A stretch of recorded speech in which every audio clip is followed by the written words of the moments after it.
It's coming up to that festive time of year, and we have got the ultimate gift guide for the board gamer in your life.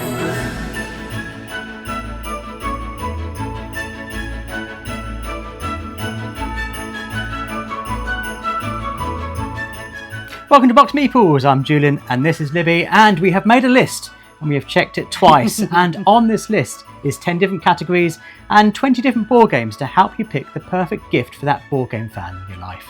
Yes, we thought hopefully by having those different categories, whether you're looking for like a big main gift for someone or just a little fun time with the family or stocking stuffer, then we've got all those bases covered. Now we've tried to focus on more recently released games, yes, because there's no point suggesting games that you already have on your shelves. Or they might already have. That'd be a more to the point. Terrible gift, getting them a game they already have. So yes, recent releases, and we've made sure you can buy all of these games or they're going to be released very, very soon, yes, in time for Christmas. Yes, we did have a little check with the majority of these, so fingers crossed they are all available or will be. Yeah. Well, let's dive straight in to our first category.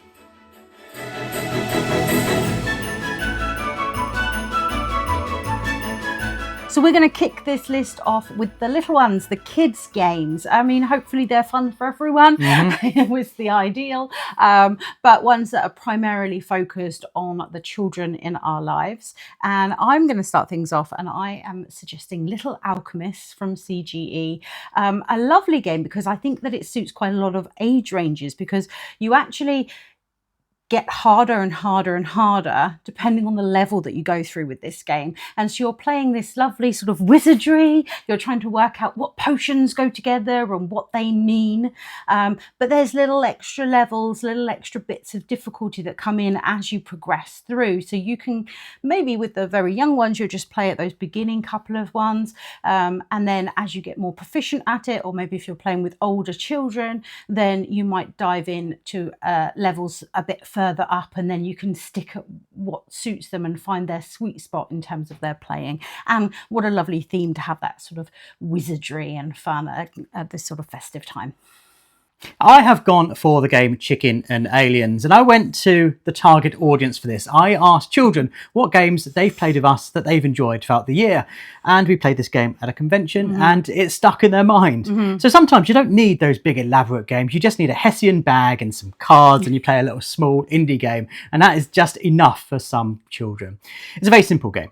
You've got to collect up 3 aliens on cards to hopefully take your chicken into space. Yes. So you've got to lay alien cards down, but in your hand of cards there's also other ways of manipulating the game. Maybe you'll start gathering corn up from the middle, you'll be taking things from other people, you'll be protecting your own chickens from being stolen. It's very silly, full of chicken related puns, but very quick and very enjoyable.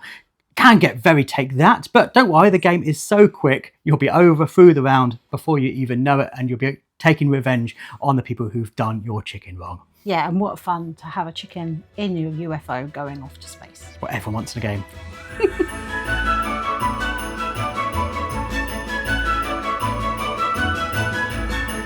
Let's kick it up a notch. We've done the children, let's do the family. Now the difference in these two games is that it's not just aimed at children, but it's going to be suitable for everyone who might be coming to join in your festivities this year.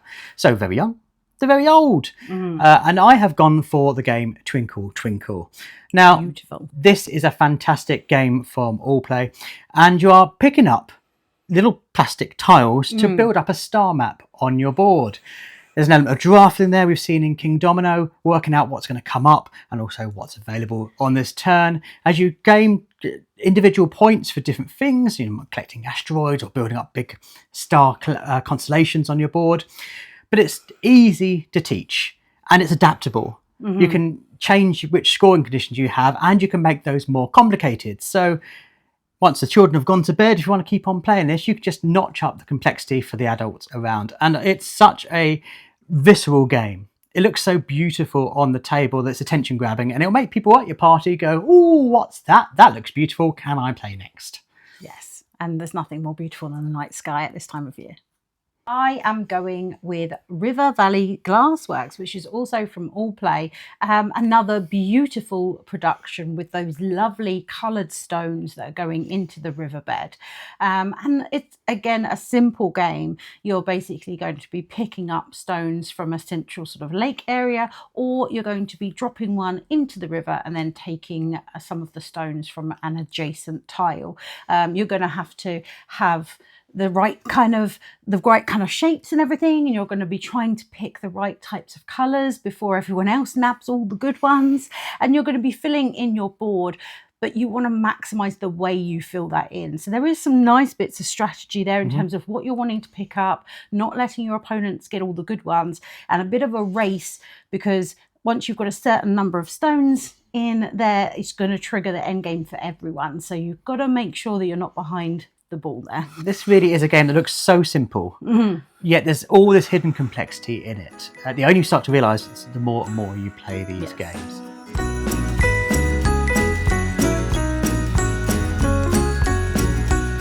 So this time of year, there's a lot of family gatherings, hence the family games, but sometimes you want a little bit more of a sort of party vibe. You want something a little bit more fun and silly, something more casual that maybe you can be sat around with very full bellies in a comfy chair rather than sat at the table serious gaming. So next category up is our party games. So the one I've gone for is Hot Streak. I know in the UK it's slightly difficult to get right now, but everywhere I've seen says that you're going to be able to pre-order or you're going to be able to get it around the 12th of December. So it should be in time for our Christmas parties, fingers crossed, because it's so amazing. You've got that kind of camel up meets ready set bet kind of vibe. You've got mascots and they are racing, and you want to get them to the end. You've got to be bidding on these mascots to see who gets to the end first. But they're quite clumsy. Sometimes they fall over, sometimes they step to the side, sometimes they just turn around and are bored with the race or something's going on. And you're not only going to be bidding on who's going to be crossing the line first, but also there's going to be a special rule in place. So it might say, oh, at least 2 characters fall over or something like that. And you're going to be bidding on that as well. So that's how you're going to get your money. But everyone's sort of drafting the cards around and then you're discarding one. So you've got a chance to be sort of like, oh, I know this is definitely going to happen, so it's going to be okay, going to be okay, or that's definitely not going to happen because I haven't put these different cards in or out of different rounds. And so that you're going to have a little bit of knowledge of what's going to go on, but it's chaos every time anyway. Super fun. Everyone around the table hollering and shouting and enthusiastic about the Queen falling over again, whatever's happening. So much fun, and I cannot wait to play it again and introduce it to even like a lot of our non-gamers are really going to enjoy this one. Now I've gone for a familiar game, but it's had a fresh lick of paint. Codenames from CGE. I think we all know how this one is played. You've got a grid of code names. One person on your team is going to know which ones are relevant to your team. One person on the other team is going to know what's relevant to them. And you need to give a string of clues to make you turn over the right cards and not turn over the wrong cards. That clue has to be one word and a number, which you try desperately hard to join these all together. It has had a fresh lick of paint, so you can get it in a large version, which you can see from space. The cards here are much bigger. Or, of course, you can get the classic version. This has had, largely it's the same as the original version, but if you had the choice between the two, get this one because the clues have been updated using some sort of clever algorithm to work out which words work best together to make the most. And here's the difference in the cards. So like the boxes, the cards are that much bigger. And I really appreciate being able to see this bigger card. I think it does allow for more play at this sort of time of year where you don't want to sit around a table and be uncomfortable. You do want to be a little bit more cozy under your blanket on the sofa. And I can still read this from the coffee table, which normally, even with these glasses on, would be a real struggle. Whereas, and especially with the smaller cards. So having the XL version, even when I'm in play, let alone when Granny's in play, is a real benefit, I think, to larger families with different members. And just being comfortable whilst you play and have some silly fun. And it does work really well at large parties. Not so well at 2 players. Get the duet version. There is a duet, yes. Don't play this one at 2. But it's so simple to explain. And if anyone's in doubt about it, by 1 turn, they'll understand how to play it. And they always have that pressure on the person who has to link together the clues, especially when someone goes, truck for 5, and you're like, 5? 5? It could be anything. And on your turn, you're going, jelly for 1.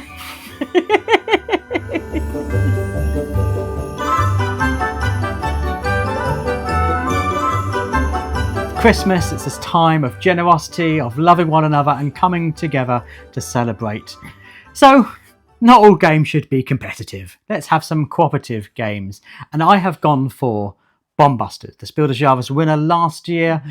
But I have also gone for probably the most tense game I have played this year. It's very simple to play as well. All you have to do is work out what card you've got, what little token you've got, and a number can match someone else around the table. Get a matching pair of those and you can cut that wire and defuse a bomb. It sounds so simple, but you can't talk. So you have to work out through various processes of elimination where's a safe bet. Yeah. And it starts off all nice and easy. It's pretty obvious where some certain things are. You can take some risks, but as it gets more and more tense towards the end, the pressure starts building. Thankfully, you've got some equipment card there to help you out. But it's just so rewarding. It's so fantastic when it all clicks together and your collective group have managed to defuse that bomb against the odds. Yes. It starts off terribly, but somehow you've come together and you've saved the world from an explosive device. Yeah, and those missions get harder. So there's a lot of challenges in the box for you to defuse. And what I really like about this game is in this box isn't just one game. As you play through the game, you get to unbox new bits, which adds new elements to the game. It could be new tokens, it could be new rules, and it could be different ways of approaching. So as soon as there's any risk of it getting a bit stale and a bit predictable, a whole new rule set comes in and regenerates the game. Yes.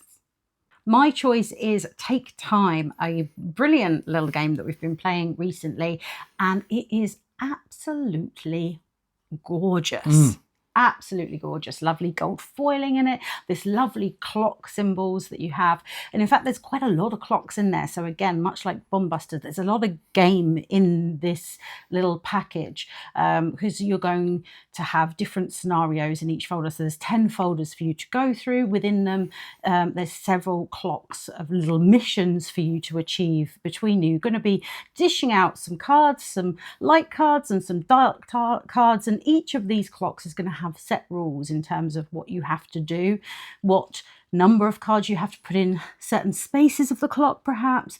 Every clock has to go up in incremental number of the total of the cards that are there, and they're all going to have these different special rules, and you are not going to know what anyone else's cards are, and you're going to be laying them down in different segments and hoping that the strategy that you work out comes through and that you manage to pass each one.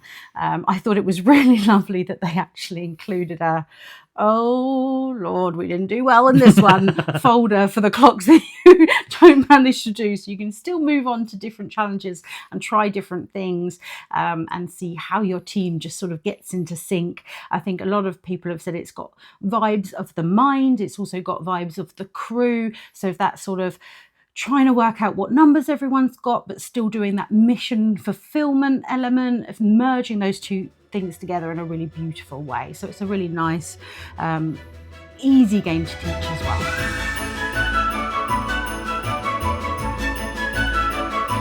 So the next category up, if you manage to get a little of alone time, we can step away from the crowds and the parties and talking about solo games.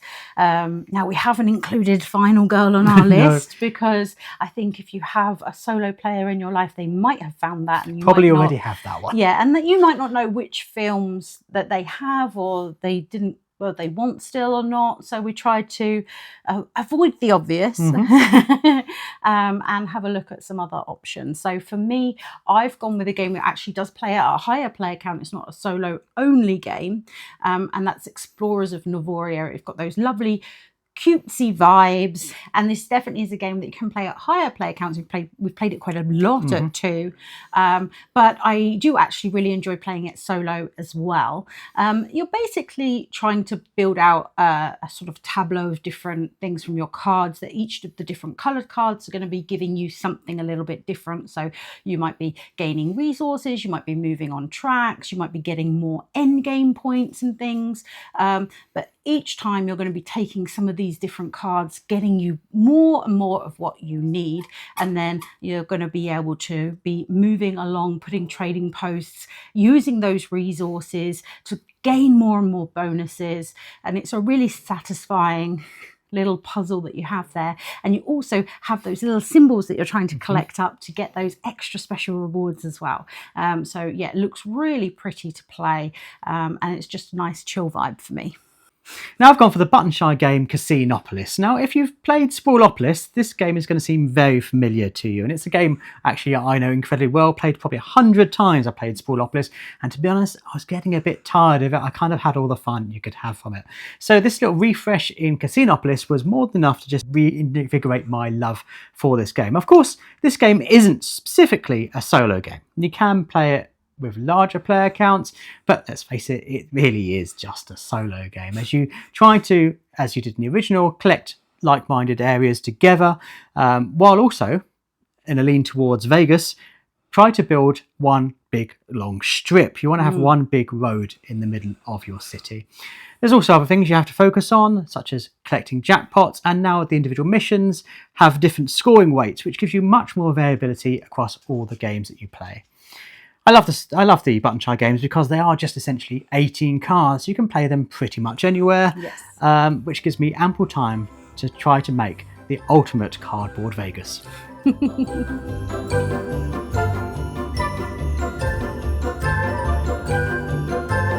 We're halfway through our gift list now, and if you want to give us a little gift, the nicest thing you can do is subscribe to our channel. It really does help us out.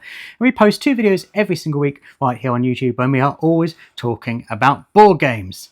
We are indeed. So next up on our list, we are talking about 2-player games. And at this time of year, it's great to play a festive game, so I have gone for Boop the Halls. It's no secret, my love of Boop. We're placing those cats and kittens out on that great big duvet to boop each other off to ultimately try to get a line of 3 big cats. Now, I found that the various iterations of Boop the Halls is the most different from the base one. We've got a 3-dimensional board of many tiers and 2 ways that you can win this. You can be naughty, or you can be nice, naughty and knocking over those baubles, but core elements still remain. Where you place those kittens, how you're going to boop those around to ultimately try to get your line of 3 there. It's so simple to explain. Yes. And so immediately accessible. But as you play, you become like great chess grandmasters, and games start extending as you duke it out with those perfect placements of cats, on waiting for your opponent to make that one careless mistake that makes the whole Christmas tree of fun come crumbling down. So I have gone for White Castle Duel. And this is a game, it's quite a recent addition actually, but it is excellent. Even though we still have White Castle, we play it at 2 players a lot.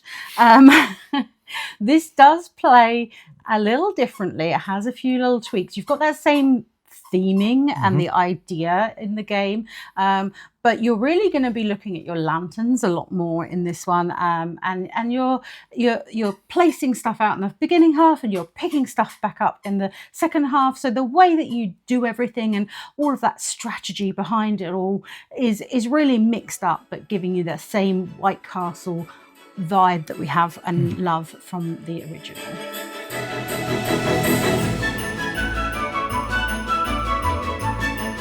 So the next category is thematic games, and we personally really love a game when it really connects with that theme and what you're doing makes sense, and it kind of brings the world that it's giving you on the board to life.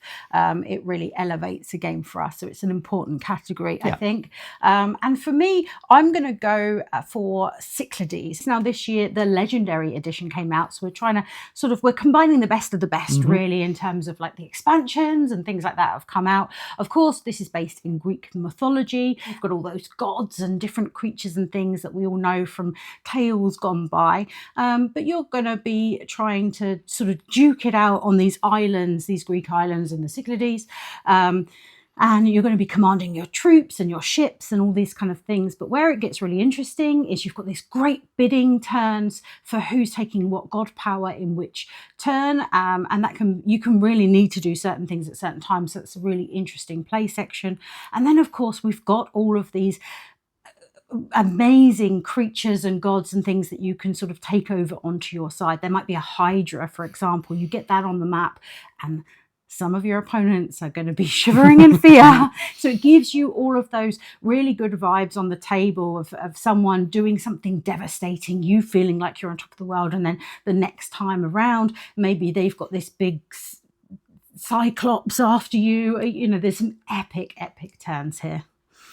Now, I've gone for the game Metal Gear Solid, the board game. Now, this is based on a older video game, as so many board games seem to be recently. And if you know that game, you'll appreciate all of the thematic elements that you're seeing in this. You're seeing familiar characters, you're seeing familiar settings and setups. You've even got codec calls in there, which will just resonate with you if you are a fan of the original video game. Even the way you save your state is in a little box that looks like an old PlayStation memory card. But if you don't know the game, there's still a very rich kind of cinematic experience you can have in this game with very clever enemy AI that adapts to what you're doing, and you can just enjoy it on its own merits as kind of this very exciting spy thriller style game with twists and turns that divide up across a larger campaign. You can play it in smaller campaigns, and it does play up to larger player counts and not just a solo adventure. But whether you know the game or whether you don't, there's a fantastic, very rich, very elaborate game to be enjoyed here.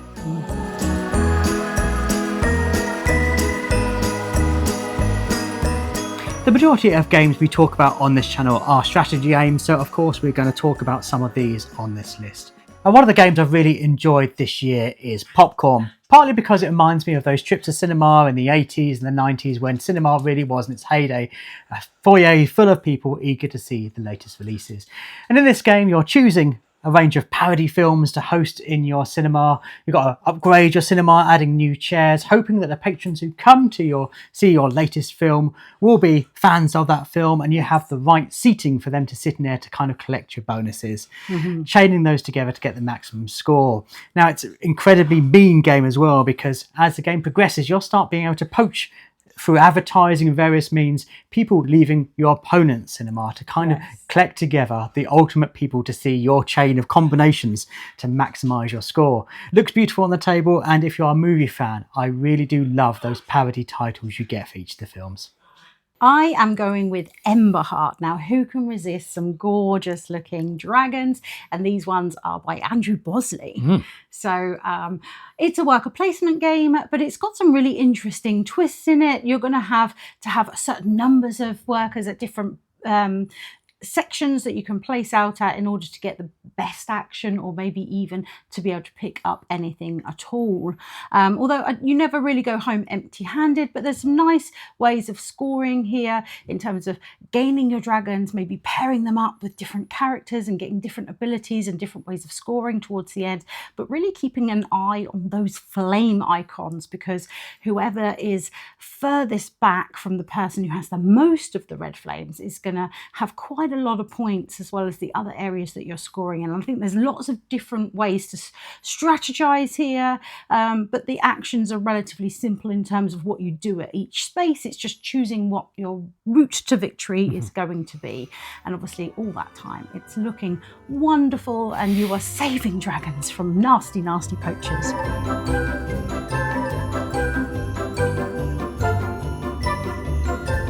So we thought it would be worthwhile, there's so many strategy games out this year, to have an advanced strategy as well, because, and these are sort of medium to heavier weight games, the Euro style, I suppose. That's the ones that we love.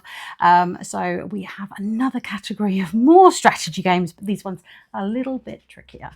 So my choice for this one is another recent release from Devir, and this is Covenant. In this one, you're going to be playing dwarves, which are trying to reclaim their old sort of ancestral home in the mountains. You're going to be carrying resources to different places. You're going to be building up things. Of course, you're going to be fighting monsters. These are dwarves, so there's going to be mines. There's going to be gold. It's got all of those things that you would expect. But this is a great Euro game, so you're going to be climbing tracks. So there's lots of different routes to victory in this one. Now, I have gone for a game that I think qualifies as an absolute masterpiece, Luthier from Pegasus Games. Obviously, it's worth mentioning that you do work for Pegasus Games, but we discovered Luthier before you started working for them, so I think it's still fair to talk about this game. Yes. What a majestic game this is. Building instruments to satisfy your patrons, performing with instruments by rolling dice, or just repairing instruments. It looks magnificent on the table, spread gloriously across with all of that Vincent Dutrait artwork. The best bit of it all, hidden worker placement. Worker placement is one of my favourite mechanisms, but being able to place things down and having those mind games of what have I placed there? Is it something you need to beat? Is it okay I've gone there? Where I'll go? Which order is things going to activate, which is determined by the first player. There's so much that goes on in this game, yet it all melds together so wonderfully. Absolutely love Luthier. Of course, if you have a person in your life who wants to get a heavier game, it's quite tricky for us to know what to recommend. The best thing for you to do is to just look on their shelf. If they're a true board game fan, they've got collect shelves full of games. Work out what their favourite one is, and maybe see if you can find another one from that designer or from that publisher. Or why not find out what their favourite game is and just look on Etsy or something and find a nice kind of way of upgrading that. That would be a lovely gift.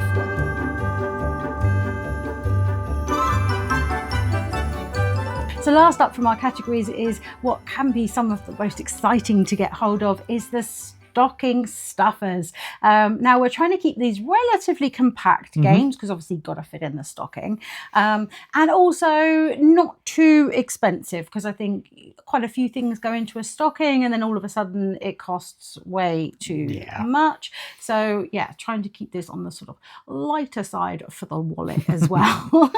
My choice for this one is Flip 7. It's a game we have been in love with this year. We've played it so much with different families and friends, and it plays to such a high count as well. So easy to teach the rules, so even if you're gifting to someone who doesn't play that often in terms of gaming, it's just a great game. You are trying to flip 7 different numbered cards in front of you to get the biggest bonus for that round, and the first person to get over 200 wins the game in total. But the number of times that the person sat in a set chair around the table managed to get 2 of the same number every round, or just silly things happening, always getting frozen. It's loads of laughter and fun around the table, and fits in the stocking just perfectly. So you can take it anywhere. So if the requirement is able to fit in a stocking, I've already done a Buttonshy game, so we're going to slightly larger. We're going to go for an Oink game. I think an undiscovered gem has been Petticoat, released this year. And in this game, you are finding logic in chaos. There's a row of cards. They've got animals on, they're wearing hats, and they have colours. They do. But amongst those is a question mark. So you've got to look at your hand and go, what can I place there that will continue some sort of pattern? That's all well and good, you discovering that. But unless someone else has come to the same conclusion as you, no one scores. And your genius plans and patterns just land with no one. It's very depressing. Now, this works out of the box at 6 players, but there's no stopping you getting 2 sets, because the more people play in this game, the more likely you are to have an overlap. And that's when you start coming up with really tenuous reasons why you've gone for this way of linking things together and hoping that someone else has also gone for that tenuous reason. It's one of those games where just the process of playing, whether you win or lose, is fun in itself. And that's exactly what you are looking for at this time of year. Yeah, that debate as to why everyone else has not seen your pattern Why? is just too fun. Of course it's going to be a cat in a beret that's pink. Of course it is. But that has been our list of 20 different games and 10 different themes that you could buy someone for Christmas if they happen to like board games. Or even treat yourself. Why not? It's the time for giving to yourself. But what games have we not talked about? Do let us know in the comments down below. Particularly if you can tie it to one of the different categories that we have talked about. That would be great. Incredibly. And share the knowledge with the other people on this and get involved. Do comment and down below. It's great to see that discussion. And of course, as Julian said earlier in the video, if you haven't yet subscribed to the channel, we really would love it if you do that. It does really help us out. But until our next one, have a lovely Christmas. Thanks for watching. Bye.